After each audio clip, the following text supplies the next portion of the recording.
Cadillac on the track.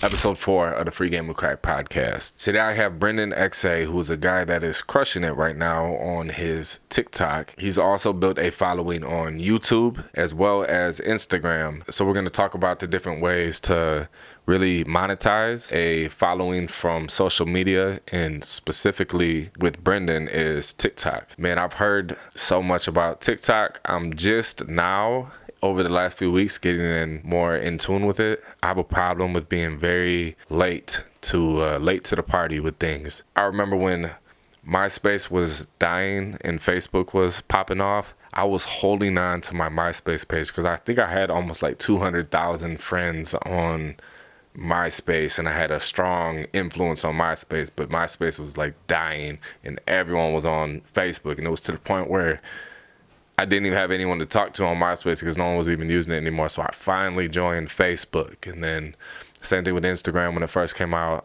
A big issue of mine is I'm always late to the party. So here we are again with TikTok.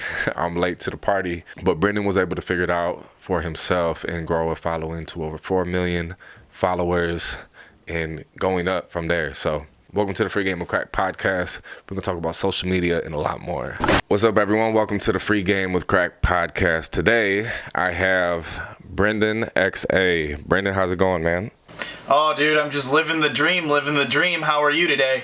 I'm pretty good. I'm staying productive and positive with everything that's going on right now, you know? That's good.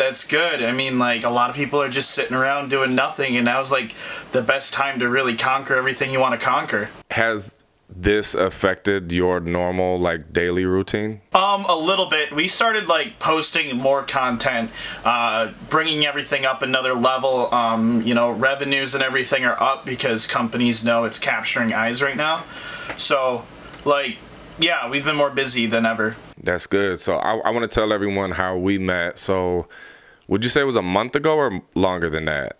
I would say it's about a month ago, like, give or take. So for those of you that don't know, I own a recording studio in Lansing, Michigan, and I have a website for it. So usually when people book sessions, I don't actually know who they are. I just get a notification, so-and-so booked a studio session. So when Brendan came to the studio, it was my first time meeting him, first time working with him. So I asked him, what studios do you normally record at? And he said, this is actually my first time ever in a studio. Yep.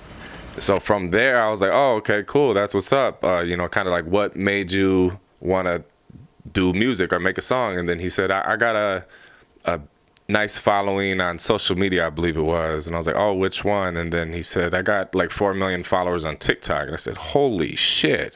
Yeah. And then, we've been killing it. Yeah, and then from there, he mentioned, over like, 200,000 subscribers on YouTube now? We're getting there. We're getting close. Yeah, and then about the same he didn't even mention Instagram, and he's got about the same amount of following there. So yeah. From there, we just got talking about social media. He ended up recording a song, and then in the song, he was speaking a lot about, like, algorithms and different things in his personal life and stuff. But man, we just had a really good conversation about social media, content, things like that. And so I really wanted to have him on the podcast just so we could, like, go more in depth and then also just share it with the audience. Yeah, for sure. I mean, like, I'm really excited for this. Like, when you told me podcast, I'm like, that sounds like a lot of fun. Let's do it. So yeah, you do have a sick recording studio too. It's like, it's mint. It has such a good vibe. Oh, yeah. Keep going. What else? What other compliments? Yeah, no, I mean, just, you were super laid back. You were super professional. Like, the thing I remember, and I still hear it in the back of my head sometimes, is, let's do it again. Let's do it again. Let's do it again. Let's do it again. Because I kept messing stuff up. But it was super professional, really laid back environment. It made you really feel free, and I really enjoyed that. Dope, man. You did a good job. Especially, I kept saying, like, for your first time ever recording, that's kind of unbelievable. Yeah. I mean, I poured my heart into that song. It's just something that I had to get done. And, like, even before we were at the studio, like, I put so much time into that and so much passion. So when we finally got there, it's like the final puzzle piece. Yeah, definitely. So I want to start with some backstory first. Okay. What were you doing before, I guess, like the social media influencer content stuff that you got going on now? What were you doing before this? Grinding, doing anything I can to make money. I'm pretty big in the stock market. I day trade every day. I've been buying tons of stocks right now because it's so cheap. I mean, I've done landscaping work. I've done construction work. I've done almost anything you can think of before I got to this point in my life. Dang. So when did you start with it being 2020 right now? Yeah. Was it this year or was it last year that you started with like TikTok? So I started with TikTok a little after Thanksgiving of 2018. So and when we were doing that, we weren't pulling any views, but that's when I started on TikTok. I've been into creating content and making videos probably since I was 7. Dang, okay, yeah, that's what's up. No, I could tell just from us talking about it. It's rare for me to find someone that's like passionate about content and like that's why I had to have you on here for sure. Yeah, no, it's my passion. It's like I don't even do it for the money, even though money's part of it. Like, it's something that I truly, truly love doing to the point I can't see myself doing anything else. Dang, yeah. Okay, so you started TikTok in 2018. What's crazy is I didn't even hear about TikTok. I feel like Gary Vee was like the billboard for TikTok to a lot of people. He was the guy that was, I guess, the most popular person that first started talking about it. And so I heard about it, looked into it, kind of didn't understand it, and then turned away. And then I kept hearing him talk about it, looked at it, didn't really understand it, looked away. And then now, man, it's like everyone's on it. Yeah, no, when we got on TikTok, it was before TikTok was like that thing you told your friends about. Like, when we got on TikTok, you secretly scrolled by yourself, and if your friends asked you what you were doing, you didn't tell them. And we are one of the only creators from that time that still has some relevancy. Everybody else from that time, they're gone. Gary Vee kind of came in early summer 2019, really started killing it on there. He's a very smart guy, but we were in TikTok before TikTok was TikTok. I want you to talk too about when I mentioned Gary Vee at the studio. You said that you have done some sort of work with his VaynerMedia. Yeah, so one of his people reached out and they were like, hey, love the content, you do it different, we'd love to do some work with you, mostly with like promoting certain brands or certain ad campaigns. So we've done some work with him in that. Very smart guy, down to business guy, kill it kind of guy.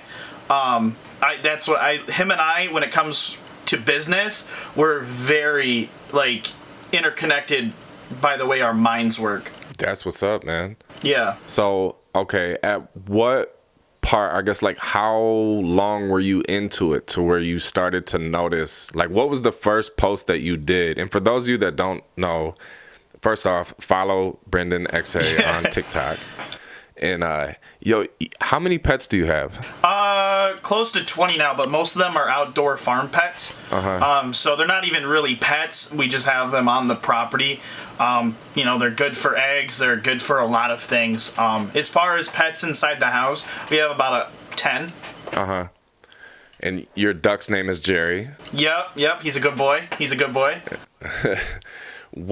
What, I guess, being a creative content creator, like, did that just click one day where you were like, I'm about to post a video and include the animals in it? So basically how it started was I was doing YouTube a long time before TikTok, had no success. Okay. Like, if I got 1,000 views, I was pumped. Like, I was like, oh my gosh, I'm the king of the world right now. And then I quit YouTube for a while.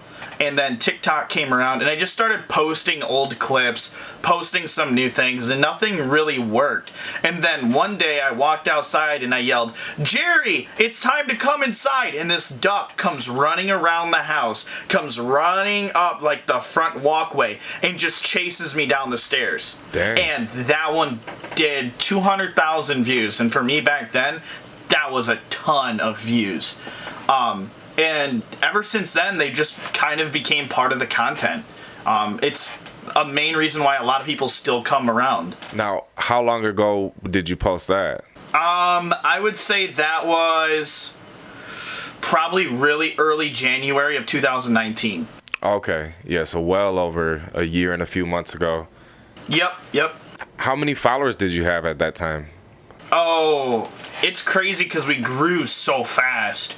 I think at that time I had about 3,000 followers on there. So it wasn't a lot.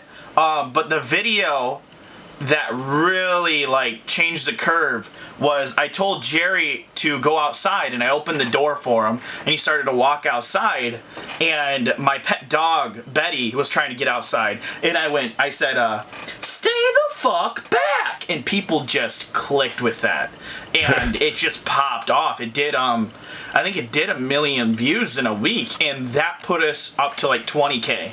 And then after that, we just kept going and going and going. We got to about 100K in, beginning of February. And then it was kind of slow for about 2 weeks. And then after that, we shot up to 1 million real quick. Within like 2 months after that, we shot up to 1 million. Dang, so just from January to February, you go from 3,000 to 100,000. And then what, from February to say April? Yeah, early April. Jump to 1 million. Yeah, and then it just kept roaring and roaring and roaring, and it just kept growing fast, where like, for anybody, 1 million views is a lot. Even for me, it's like, okay, that's good. But like if it only does 100,000 views, then it's like, it's bad. But, everything was starting to get so big so quickly, it was hard to grasp. How were you incorporating like YouTube during that process of like 2019?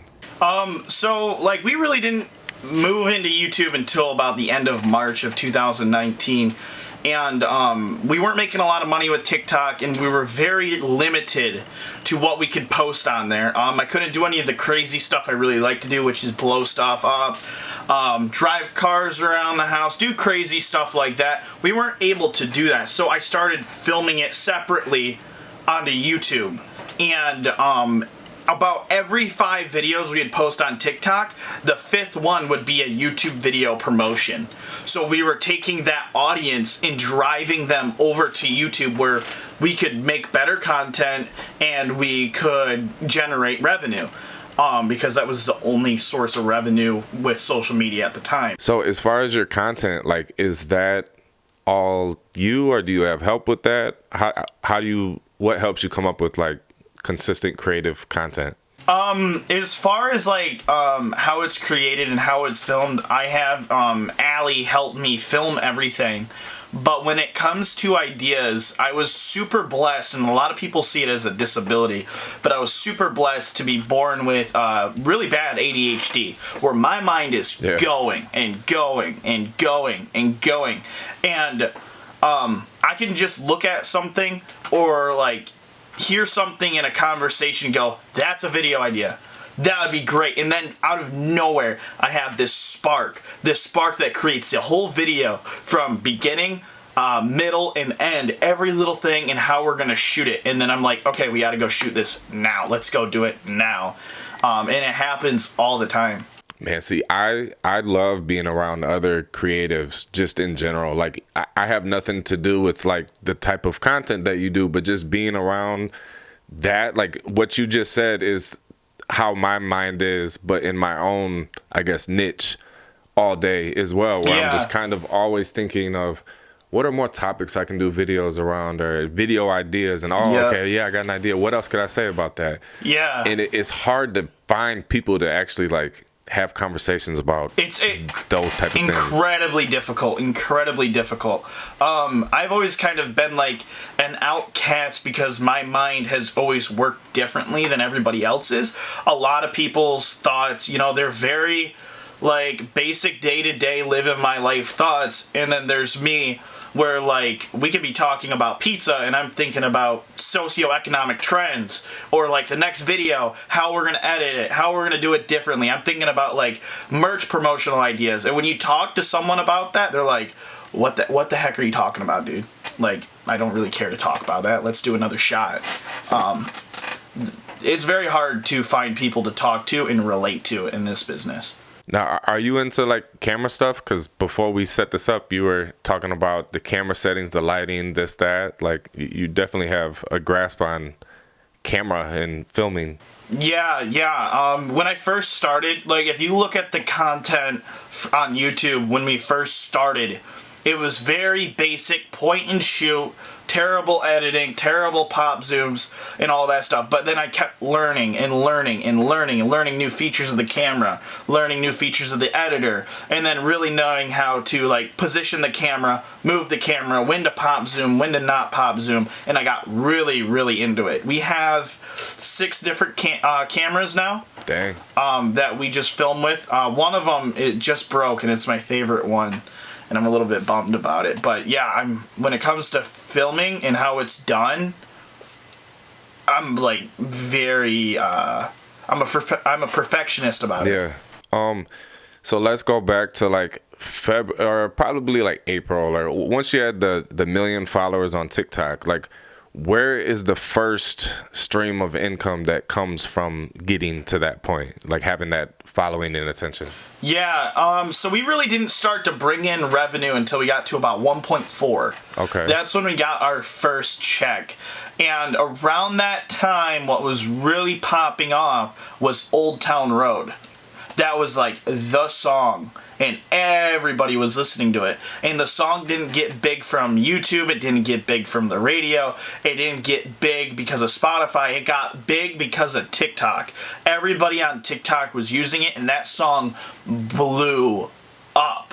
And because of that, every music label was like, we need to get in on this. Who's the big creators? Who's popular right now? Who's like making the best content? And I just started getting DMs, emails like, hey, we have this song. Will you promote it with your video? We have this song. Will you promote it with your video? And the money just came rushing in. Man, so that's the power of having attention, because you built the audience through your creative content. Mm-hmm. You get them tuned in. Then anyone, like, once you have attention, you can sell whatever, and they're just paying you to include the song in your guys' videos, right? Yeah, we just include the song, let them know it's a promotion, and and we just receive the check. Some of them take some time to make. Some of them, I kid you not, take 30 seconds to make and throw together. Do we put as much love into it then? Yes. Like, we still put everything into that 30 seconds, but some of them are just so easy for what the client wants. And we were doing at one point like 6 to 8 a week. Dang. Yeah, it was, and like, we still had the original content that wasn't promoting music behind it to keep the people coming, to keep them entertained. Like, hey, watch this song video, enjoy it, but just scroll to the next one and you're done, and it's back to chaos, what you want to see. And it's a ton of work to keep that going. Right. So then after that, what are other, I guess, streams of income that you used? We moved into merchandising, which has been very fruitful. We've moved into like working one-on-one with specific brands. Like, one of the biggest brands we work with now and we work with all the time is G Fuel, which is like the premier energy drink for gamers. Like, they're everywhere. If you ask a kid what G Fuel is, they're gonna go, oh my god, I love G Fuel. It's the best thing ever. Yeah. It's like the premier thing. We started working on deals with them, doing promotions for them, making content for them now, which is very fruitful for us. We worked with other apps, doing one-time app deals where we help an app that's launching. We help promote their app as long as it kind of fits with our moral standards. We had income coming from that, ad revenue on YouTube. And it still is. It's just coming from everywhere. Mm-hmm. I mean, shit, the average millionaire's got 7 streams of income, so you just gotta hustle. That's very important.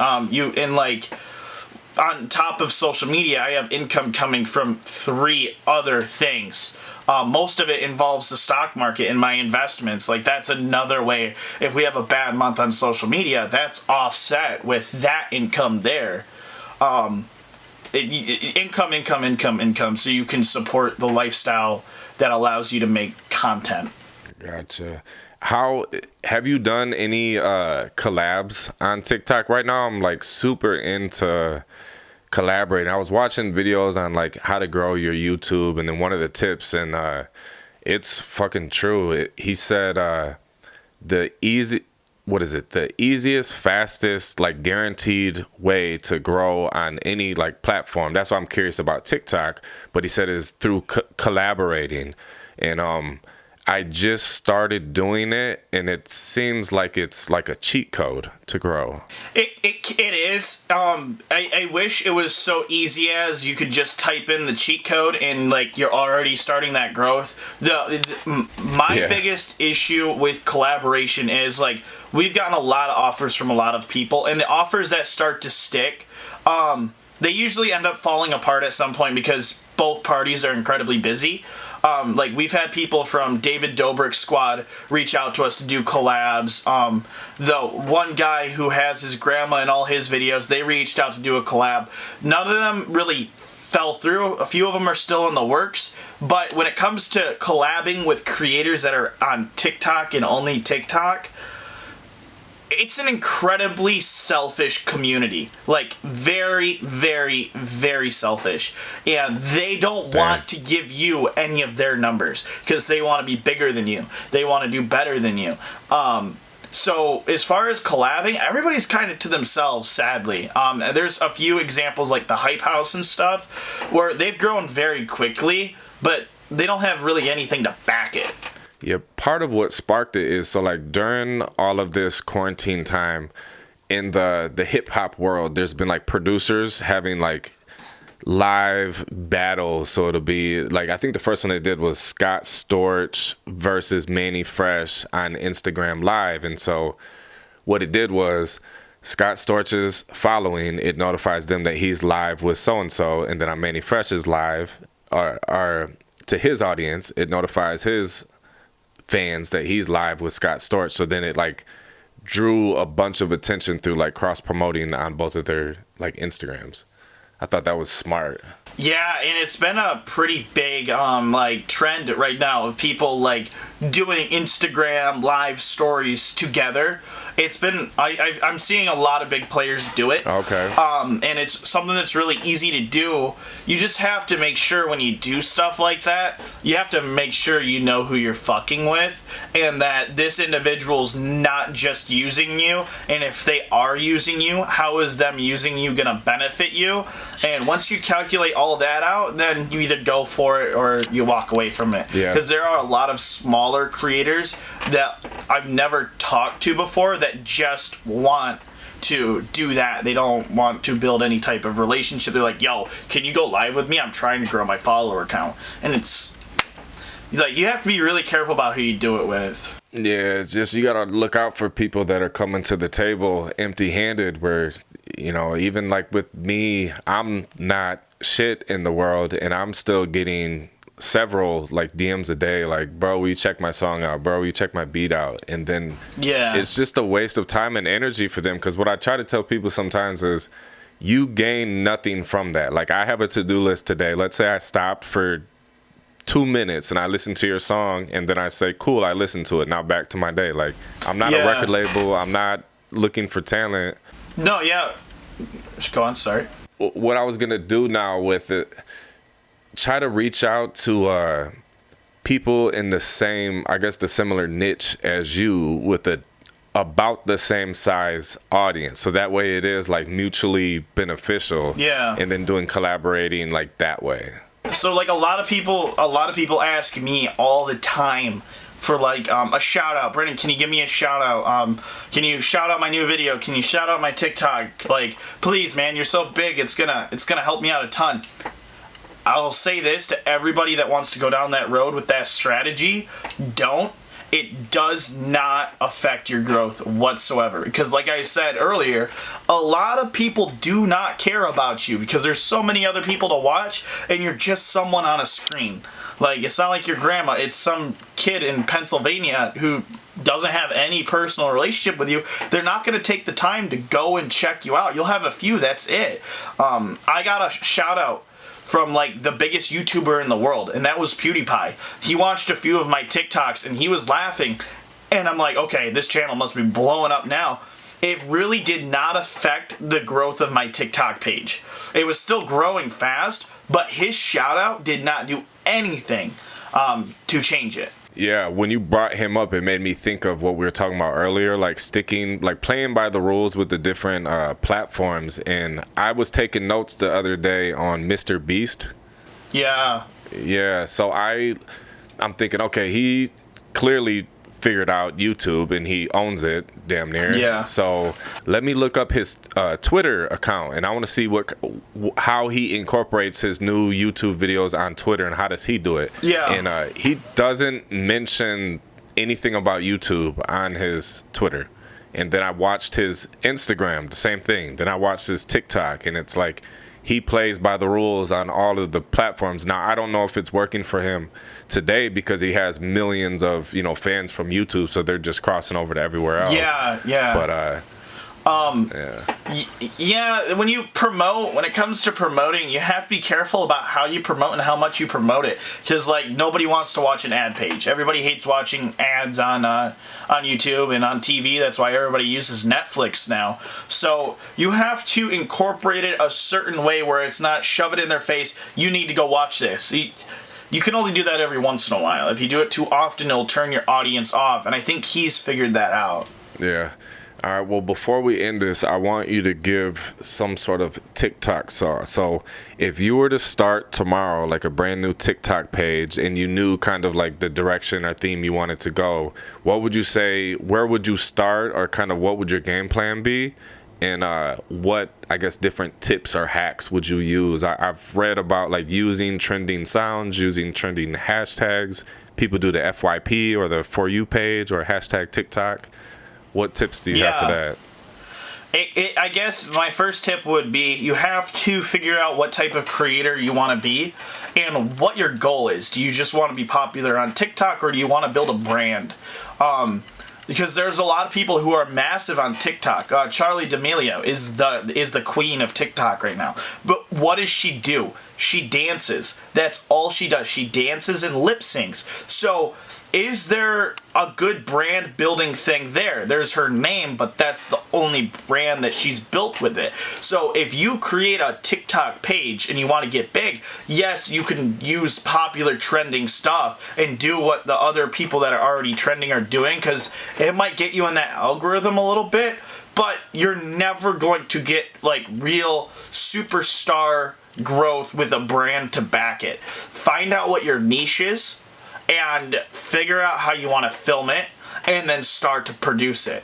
When it comes to making content and promoting your content, make sure that you don't film with the TikTok app itself. Film with your app that's on your phone for like pictures and videos. Don't use the one that's on TikTok. The quality's not as good. And never edit it with any other editor except TikTok's built-in editor. Their algorithm looks on that very friendly. When you post, okay, you really need to look at your analytics on when your page is usually more popular. For me, anytime between 10 a.m. and 4:30 p.m. Eastern time, if I post anything, it doesn't matter how big I am, it will flop. It goes dead at 3,000 views after it was booming for 2 minutes, and then the rest of the day it's slow. You have to post in the times that are very popular. You have to utilize hashtags, but make sure those hashtags support the videos that you have. Always grab something from trending. Usually they'll have something that you can relate with. Always put For You. And be consistent. Like, you have to constantly have good, fresh ideas. Don't do something that someone else has already done unless you want to be a Charli D'Amelio. Just grind your butt off and think of original, good stuff that people are going to stop, watch, and fuck with. That's how you build a brand. That's how you build your TikTok page. And then once you do that, you can go to step 2 by really building your brand and driving people to other parts of social media. So Instagram, Facebook, YouTube, your merch store. Like, you really have to focus on the content, how you post it, and how you produce it. Yeah, how you're saying be original and have a brand. So my girlfriend, she's been experimenting with TikTok for like the last 2.5 weeks, and she's had certain videos just like pop off at 20,000 views, and then the next one might get 500, the next one might get 5,000, then another one with 10 or 20,000 views. So, but what I was telling her, she's using a lot of like trending sounds because we looked up like a YouTube video on tips, and that's what it was saying to do. Yeah. And it was probably too much self-confidence with me, but I was telling her like, man, all the ones that like you're like lip singing, I feel like I'm funny as fuck, and I would be the guy that people would then lip sing, you know? Yeah. It all depends on the personality and how you go about it. The reason why I got big, one part of it is the animals. But the other thing is, at the time, TikTok, I shit you not, was only dancing and lip singing. And the people on there were massive because of it. But that's all there was to watch. And we showed up with comedy. We showed up with stuff that we thought was funny. And that's how we grew so big. We did something completely out of the box, different on the app. And we killed it. Would you say it's too late to start on TikTok or no? I'll let you answer that. It's a tough question. That's a really tough question because right now everybody's trying to be TikTok famous. Dude, yeah. If you want to do it now, do it different and work your ass off. Like, go if you're gonna do it, go for it. Go for it. Don't send your videos to your friends or your family or anything. Leave them out of it. Just go for it and kill it and kill it and kill it. And don't tell anybody around you what you have going on until it's set in stone and you're really going for it. And you have a chance. You have a chance. But getting big on social media is very difficult. And I will say this. Once you're big on social media, it does not get easier.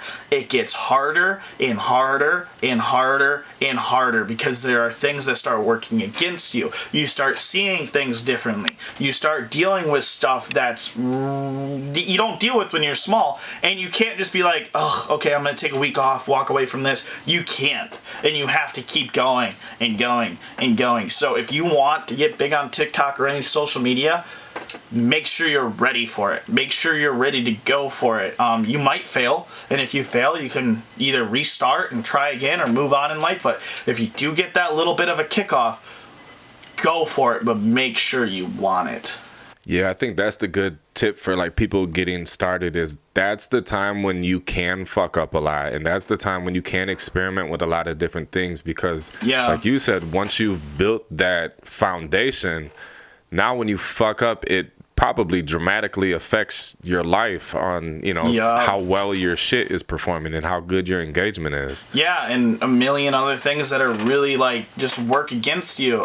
Anybody, especially if they're young, if they tell me they want to get famous on TikTok and they're like, hey, I want to be TikTok famous, I always tell them, no, you don't. Live your personal life first and then do it because it will take over your life. And like, I'm very thankful I did not get big until now, where I'm like an adult, and I know this is what I want, because when you're young and you really try for it, it's like, it can really screw up your life. Yeah, that leads me to That's another thing. My last question. Is this shit easy? Is what you do easy? Absolutely not. It is so difficult. It is so difficult to keep it going, to have a fresh video every single day, to be able to wake up and say, this is what I'm going to do today, and I'm going to get it done and do it every day. I love playing Texas Hold'em poker. That's like something I love to do. And I always go to the local casino to play poker. I can't do that anymore. I don't have the time to do it anymore. I don't have the time to do things that I usually like to do. It's harder to make the time for it, and it gets even more and more difficult because you have your empire to build. You have things that I can wait 5 years and go play poker then. If I screw it up now, I lose everything. It's so hard. And then you have to deal with, people that say they're fans, but they're not really fans, and they come at you. They start smacking at you. They say things that are really personal and they really hurt, and you gotta shrug it off and walk, and you have to wake up the next day and go. Yeah. Like, it's really tough. Yeah. I just needed that to be known that it's hard work, right? It's very hard work. Like, you have to be a hungry motherfucker to do this. You really do. I love that. I'm a hungry dude. Good, man. You got to be a werewolf out here. Or what did they say? It's either a wolf or a sheep? Yeah. Got to be a wolf. There's three. There's a sheep, there's a wolf, and then there's a sheep herder. I would say I'm more of like a sheep herder because I'm the one that'll smack the sheep and tell them to start moving, so the wolf doesn't eat them. But with this business, it's full of wolves, like any other big business. There's wolves, and they will eat your heart out. Good, man. I want you to shout out your TikTok, your Instagram, your YouTube. Yeah, my Instagram is real_Brendanxa. My TikTok is just Brendanxa, and that's the same with my YouTube, just Brendanxa. Go check it out. Slide into my Instagram, say hi, say you came from this, and I'll be like, what's up? I'll talk to you for a little bit. All right, everyone. Thank you for tuning in. I'll see you guys in the next episode.